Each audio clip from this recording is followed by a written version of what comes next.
Ray Torres walked into the fire without his mask. Not because he wanted to. Because he had to. The mask had cracked during entry. Smoke and heat were pouring through the broken seal.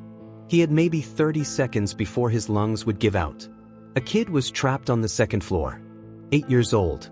Ray had heard her screaming from outside. Everyone else on his crew had evacuated. The structure was failing. Command had called for full withdrawal. Ray went in anyway. The heat hit him like a physical wall. 2,000 degrees. Maybe more. The kind of temperature that melted turnout gear and cooked lungs from the inside out. Ray should have died within seconds. Instead, he felt nothing. Not comfort. Not relief. Just absence. Like his body had stopped registering heat as a threat. The flames licked his exposed skin and did nothing. The superheated air filled his lungs and felt like room temperature. Ray found the girl. Grabbed her. Carried her down the stairs as the ceiling collapsed behind them. Walked through walls of flame without flinching. When he emerged from the building, his crew stared. Ray's turnout gear was charred. His helmet was melted. His gloves had burned away completely. But his skin was fine. Not even red. No burns. No blisters. Nothing. Jesus Christ, Torres, his captain said. How are you not dead? Ray looked at his hands. Perfectly normal. He'd been surrounded by fire hot enough to melt steel. And he'd felt nothing. The hospital ran tests. Full workup. Blood panel. Chest x-rays. Looking for smoke inhalation. Carbon monoxide poisoning. Third-degree burns that somehow hadn't manifested yet. Everything came back normal. Better than normal. Ray's vitals were perfect. His lungs were clear. His skin showed no signs of heat exposure despite multiple witnesses confirming he'd walked through active flames for nearly 2 minutes. Dr. Patel, same doctor who'd treated Marcus Kane 3 years earlier, looked at Ray's results with the same confused expression she'd had back then. This doesn't make sense, she said. You were exposed to temperatures that should have killed you. But there's no damage. None. I felt fine, Ray said. During the fire. It didn't hurt. Didn't even feel hot. That's not possible. Human tissue can't withstand that kind of heat exposure. But I did. Dr. Patel made notes. Ordered more tests. Ray cooperated because he didn't know what else to do. 3 days later, she called him back in. I want to try something, she said. With your permission. She brought out a blowtorch. Ray sat in the examination room while Dr. Patel held the blowtorch 6 inches from his forearm. Tell me when it's uncomfortable, she said. She turned it on. Blue flame. Hot enough to cut through metal. Pointed directly at Ray's exposed skin. Ray felt nothing. Dr. Patel moved it closer. 4 inches. 3. Still nothing. She turned off the torch and examined his arm. No redness. No damage. Just normal skin. I'm going to touch your arm with an ice pack, she said. Tell me if you feel anything. She pressed the cold pack against the same spot. Ray jerked back. Jesus, that's cold. It's just an ice pack. Standard temperature. It feels like you're stabbing me with a knife. Dr. Patel's expression shifted. Understanding and concern mixing together. You can't feel heat, she said slowly. But you can still feel cold. And it's more intense than it should be. Ray touched the ice pack himself. Recoiled immediately. It felt like frostbite, like his skin was being burned in reverse. What's happening to me? Ray asked. I don't know. But I'm going to refer you to some specialists. The specialists couldn't explain it either.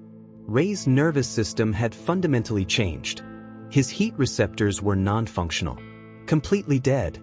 He could put his hand in boiling water and feel nothing. Could touch a hot stove without flinching. But his cold receptors were hypersensitive. A cool breeze felt like Arctic wind. Room temperature water felt ice cold. Anything below 70 degrees was painful. The condition, if you could call it that, was unprecedented. No known medical explanation. No similar cases in the literature. One neurologist suggested it was psychological. Trauma-induced sensory malfunction. Ray held a lighter to his palm during the consultation. Let the flame burn for 15 seconds. When he pulled it away, his skin was fine. No blisters. No damage. Still think it's psychological? Ray asked. The neurologist had no answer. Ray Torres was 34 years old. He'd been with Seattle Fire Department for 9 years. Engine 27. Good crew. Good station. The kind of work that felt meaningful. Every shift was a chance to help someone. Save someone. Make a difference. Now he didn't know what he was. The department put him on administrative leave while they investigated. Not because he'd done anything wrong. Because they didn't know what to do with a firefighter who couldn't feel heat. The union rep said it was temporary. Just until they figured things out. Made sure Ray was fit for duty. Ray knew what that meant. They were trying to decide if he was a liability. He spent 3 weeks at home. Testing his limits. Learning the rules. Fire didn't hurt. Flames didn't burn. He could put his hand directly into an open flame and feel nothing. His skin didn't blister. Didn't char. Just remained normal. Heat exhaustion wasn't a factor. He could stand in front of an industrial heater for hours without sweating. His body temperature regulated perfectly regardless of external heat. But cold was torture. Autumn in Seattle meant 50-degree weather. Ray had to wear a winter jacket just to feel comfortable. Going outside without layers felt like walking into a freezer. He took a cold shower once. To test it. Lasted maybe 10 seconds before the pain became unbearable. It felt like being stabbed with icicles. Like his skin was being flayed off. The ability, if that's what it was, had given him immunity to fire. And made him vulnerable to everything else. The department called him back after a month. Chief Morrison sat across from Ray in his office. Good man. 25 years on the job. Seen everything. How you feeling, Torres? Honestly? Confused. The doctors tell me you've got some kind of condition. Heat immunity. Is that accurate? Yeah. I can't feel heat at all. Fire doesn't hurt. Burns don't register. And you can still function? Think clearly? Make decisions? Yes, sir. Morrison leaned back in his chair. I'm going to be straight with you. This is unprecedented. We've got a firefighter who can walk through flames without injury. That could be incredibly valuable. Or incredibly dangerous. I understand. Do you? Because I'm not sure I do. If you can't feel heat, how do you know when to retreat? How do you judge when a structure is about to fail? Heat is information, Ray. Without it, you're operating blind. Ray hadn't thought about it that way. I can still see the flames. Still assess the situation. But you can't feel it. And that instinct, knowing when it's too hot, when you need to get out, that keeps people alive. I saved that kid. I know. And you're a hero for it. But what happens next time? What happens when you walk into a situation that's too dangerous because you can't feel the warning signs? Ray didn't have an answer. Morrison sighed. I'm putting you back on active duty. But restricted. You're not going into structures without explicit clearance. And you're working with a partner at all times. Someone who can be your heat gauge. Understood? Yes, sir. Good. Because if this goes sideways, it's both our asses. Ray returned to Engine 27 the next week. His crew was supportive. Curious. A little freaked out. So you really can't feel fire? Martinez asked. He was the youngest on the crew. 23. Still had that rookie energy. Not at all. That's insane. Can you still feel pain? From cold? Yeah. From anything else? I think so. Just not heat. Jackson, the engineer, was more skeptical. This is gonna make you reckless. You know that, right? Heat is what keeps us honest. Without it, you're gonna push too far. I won't. You say that now. Ray wanted to argue. To say he'd be careful. That he understood the risks. But Jackson was right. Without heat as a limiting factor, Ray's natural instinct was to push deeper. Go further. Stay longer. And that was dangerous. The first real test came 3 weeks later. Warehouse fire. Industrial district. Fully involved when they arrived. Flames pouring out of every window. Black smoke visible from 2 miles away. Command established defensive positions. The plan was to contain it. Let it burn. Make sure it didn't spread to adjacent buildings. Then someone reported hearing voices inside. Possible victims, command said over the radio. But we can't confirm. Structure is too unstable for entry. Ray looked at the building, saw the flames, felt nothing. I can go in, he said. Captain Williams looked at him. Morrison said restricted entry only. He also said with clearance, Cap, I'm the only one who can get in there safely. Ray, if there's someone inside, they're dead in 5 minutes. I can check. If I don't find anyone, I'm out. 2 minutes max. Williams hesitated, then keyed his radio. Command, Engine 27. Requesting clearance for limited interior search. We have a firefighter with heat resistance. Static. Then Morrison's voice. Who? Torres. Long pause. 2 minutes. Then out. You find someone, you grab them and leave. You don't find anyone, you leave. Clear. Clear, Ray said. He geared up. Jackson checked his equipment. You got your pass device? Yeah. I'm timing you. 2 minutes. You're not out by then, I'm coming in. You won't make it. Then don't make me try. Ray entered the building. The heat was incredible. Intellectually, Ray knew that. Could see the flames. See the structure failing. See the smoke so thick it was like walking through tar. But he felt nothing. He moved through the warehouse quickly. Checked the main floor. Empty. Headed toward the back offices where voices might have come from. The ceiling was collapsing. Burning debris falling around him. Ray's turnout gear was smoking. The synthetic materials weren't designed for this level of heat exposure. But his skin was fine. He found them in a back office. 2 workers. Trapped behind a collapsed shelving unit. One was unconscious. The other was barely responsive. Can you walk? Ray shouted. The conscious one nodded weakly. Ray grabbed the unconscious one. Threw him over his shoulder. Told the other to follow. Headed back toward the entrance.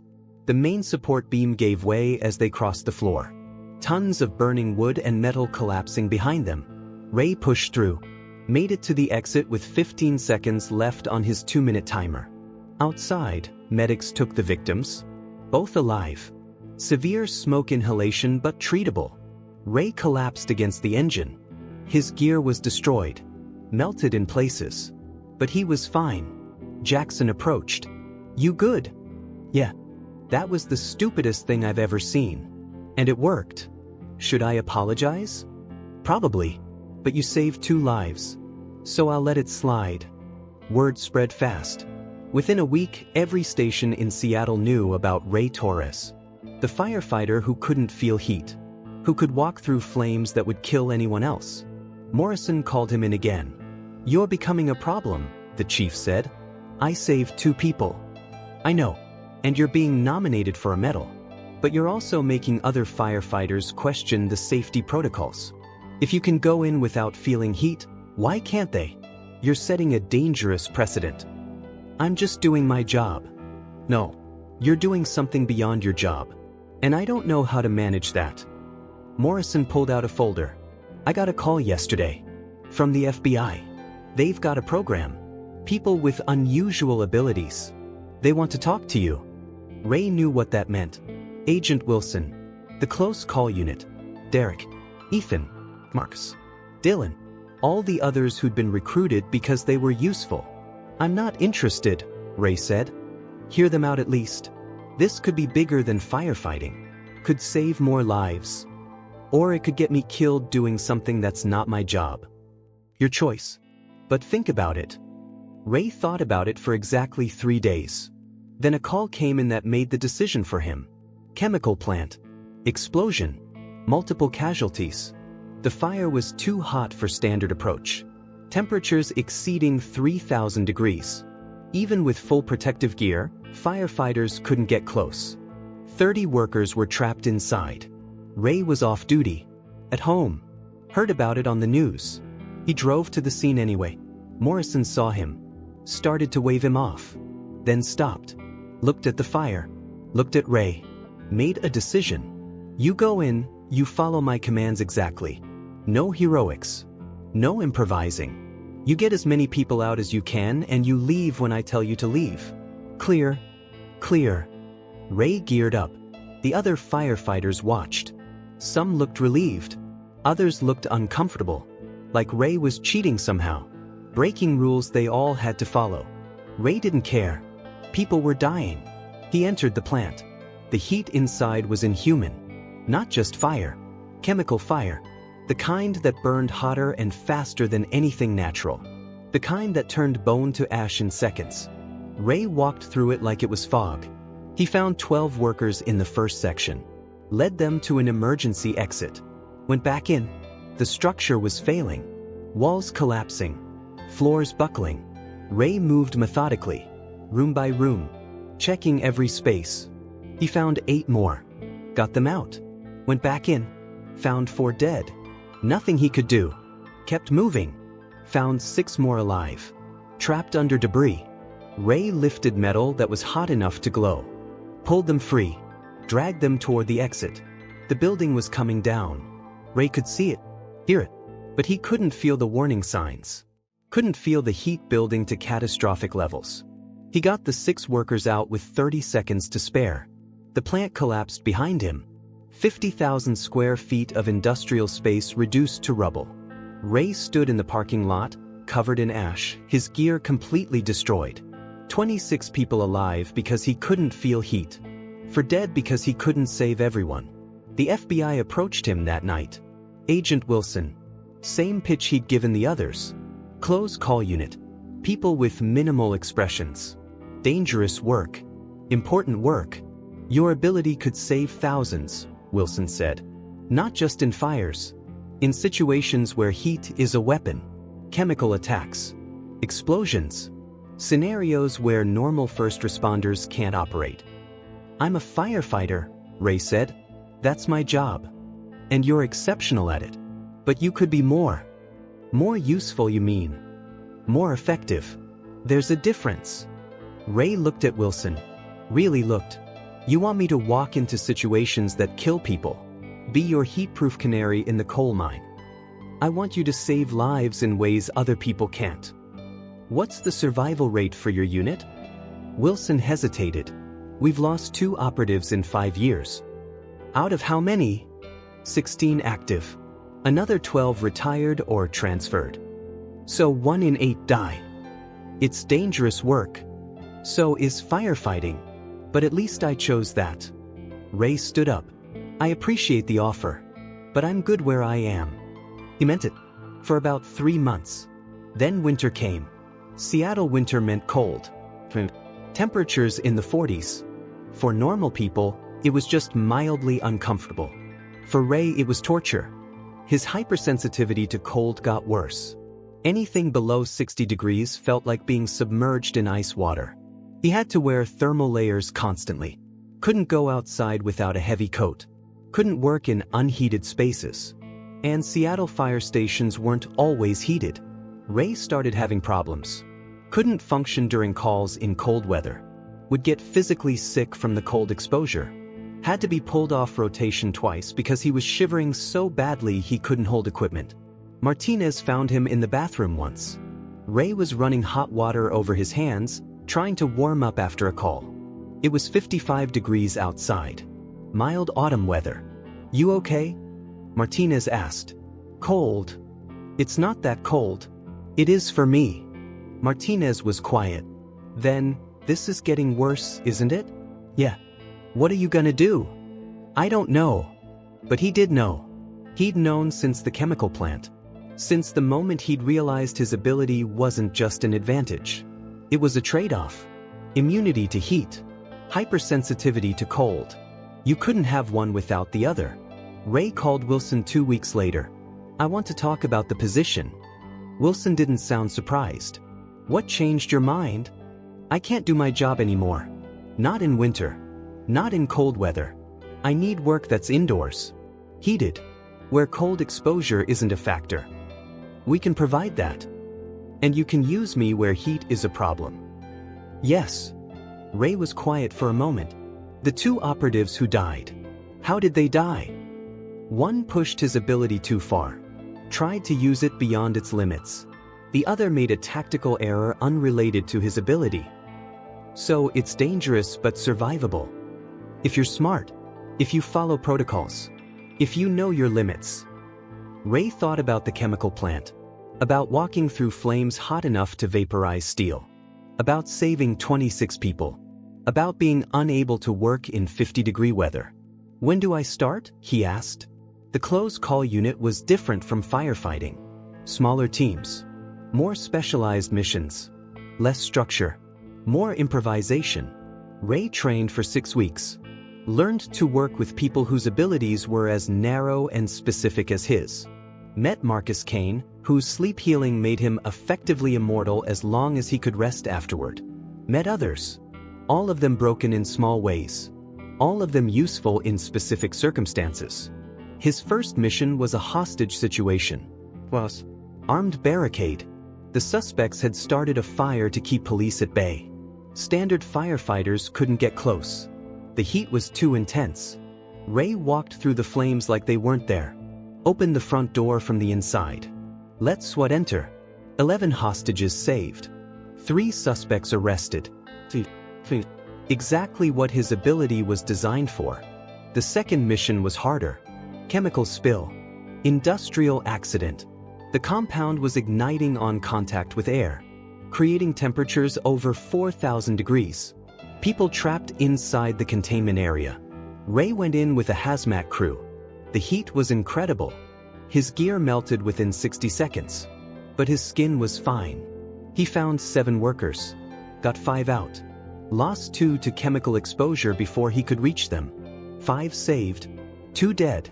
Better ratio than the chemical plant. Still not good enough. 6 months into the job, Ray was on a mission in Nevada. Desert. Summer. Temperature 115 degrees in the shade. They were extracting a VIP from a compound that was under attack. Fire everywhere. Explosions. Chaos. Ray's job was simple: go in. Get the VIP. Get out. He made it inside. Found the VIP. Started heading back. Then the air conditioning failed. The compound was temperature controlled, kept at 68 degrees despite the desert heat outside. When the AC died, the temperature started climbing. 70, 80, 90. Ray felt fine. Better than fine. The heat was comfortable. But he noticed something. Without the cold baseline, his sense of temperature was completely gone. He couldn't tell if it was 90 degrees or 900 degrees. Everything felt the same. He almost walked into a room that was on fire because he couldn't feel the difference. Marcus pulled him back. "What are you doing? That room's burning." "I couldn't tell." They got the VIP out. Mission success. But Ray was rattled. Without cold as a reference point, he couldn't judge heat at all. The ability wasn't just immunity. It was blindness.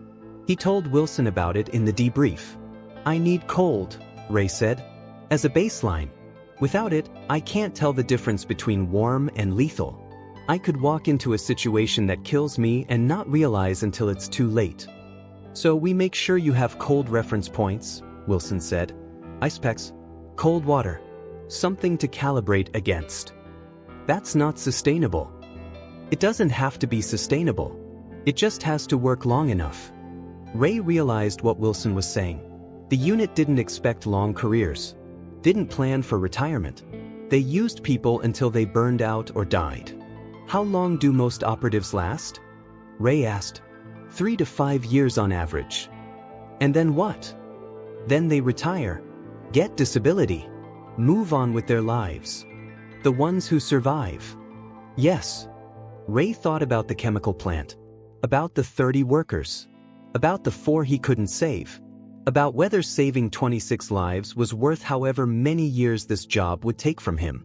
He lasted 2 years, 37 missions, hundreds of lives saved, 3 close calls where he nearly died because he couldn't feel how hot the environment was, 1 permanent injury, severe frostbite on his left hand from a mission in Alaska where cold exposure was unavoidable. The doctors said he'd lost partial function in 2 fingers. Nerve damage from hypersensitivity. The cold had been 60 degrees. Mild autumn weather. It had damaged him like it was below freezing. Ray realized the ability was getting worse. His cold sensitivity was increasing.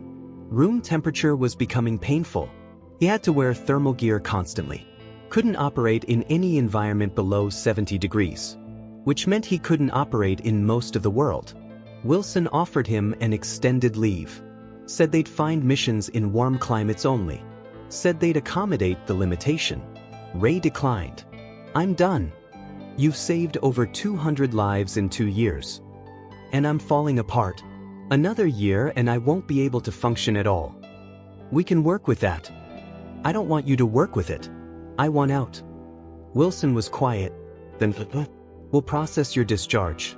You'll get full benefits. Medical coverage for the nerve damage. Pension. Thanks. For what it's worth, you were one of the best we had." Ray didn't respond. Being the best at something that was killing you wasn't much of an accomplishment. Ray moved to Phoenix. Hot climate, dry heat. Winter temperatures rarely dropped below 70. Perfect for someone who couldn't tolerate cold. He got a job as a safety inspector. Industrial facilities. Checking compliance. Boring work. Safe work. Work where the worst danger was paperwork. He still couldn't feel heat. Could walk through fire without flinching. But he didn't need to anymore. He dated a woman named Lisa for 8 months. She worked in HVAC.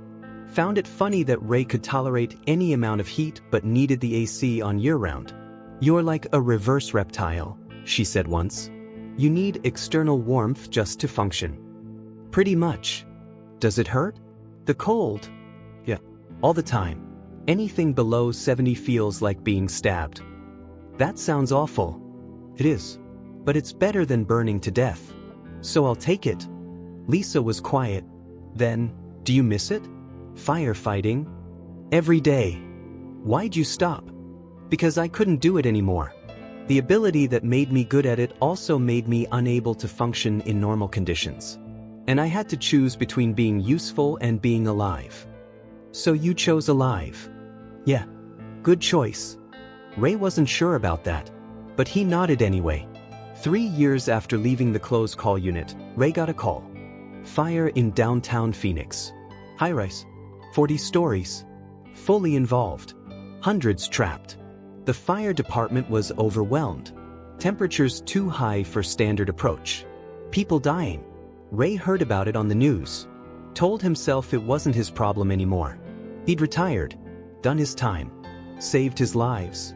But he drove to the scene anyway. The incident commander recognized him. "Ray Torres?